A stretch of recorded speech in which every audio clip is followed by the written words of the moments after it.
सांगली जिल्ह्यात अवैध अग्निशस्त्र बाळगणाऱ्या इसमांविरोधात स्थानिक गुन्हे अन्वेषण शाखेकडून कारवाई करण्यात येत असून संशयित विनापरवाना पिस्टल बाळगणाऱ्या एका इसमाला पोलिसांनी ताब्यात घेतला। माननीय पोलीस अधीक्षक संदीप घुगे यांनी अवैध अग्निशस्त्रे बाळगणाऱ्या व्यक्तींची माहिती काढून त्यांच्यावर कारवाई करण्याचे आदेश स्थानिक गुन्हे अन्वेषण शाखेला दिले होते। त्या अनुषंगाने पोलीस निरीक्षक संजीव कुमार झाडे यांनी पोलीस उपनिरीक्षक महादेव पवार व त्यांच्या पथकाला अशा संशयित इसमांवर कारवाई करण्याचे आदेश दिले। त्यानुसार पोलीस उपनिरीक्षक महादेव पवार यांच्या पथकातील police head constable Amsiddh Khot, Amol Edale आणि पोलीस कॉन्स्टेबल रोहन घस्ते यांना गोपनीय बातमीदारामार्फत माहिती मिळाली।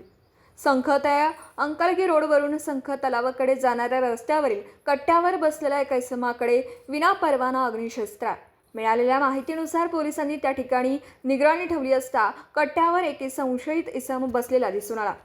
पोलिसांनी त्याला पळून जाण्याची संधी न देता ताब्यात घेतलं। त्याची चौकशी केली असता त्याने आपले नाव संभाजी हनुमंत नलवडे, वय वर्ष 33, राहणार HP गॅस गोडाऊन जवळ संख, तालुका जत, जिल्हा सांगली असं सांगितलं। पंचासमक्ष त्याची अंग झडती घेतली असता त्याच्या कमरेच्या उजव्या बाजूस पॅन्टमध्ये एका पिस्टल खोचलेली मिळून आली। तसेच जीन्स पॅन्टच्या समोरील लहान खिशातून 3 जिवंत राऊंड आढळून आले।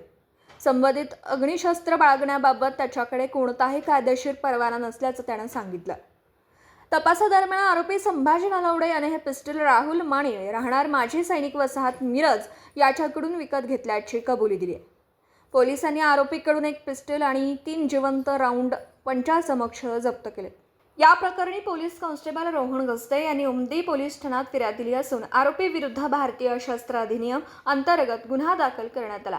पुढील तपास उमदी पोलीस ठाण्याचे पोलीस उपनिरीक्षक करीत आहेत। दिवसभरातील घडामोडींचा आढावा घेण्यासाठी पाहत रहा N24 मराठी न्यूज चॅनल।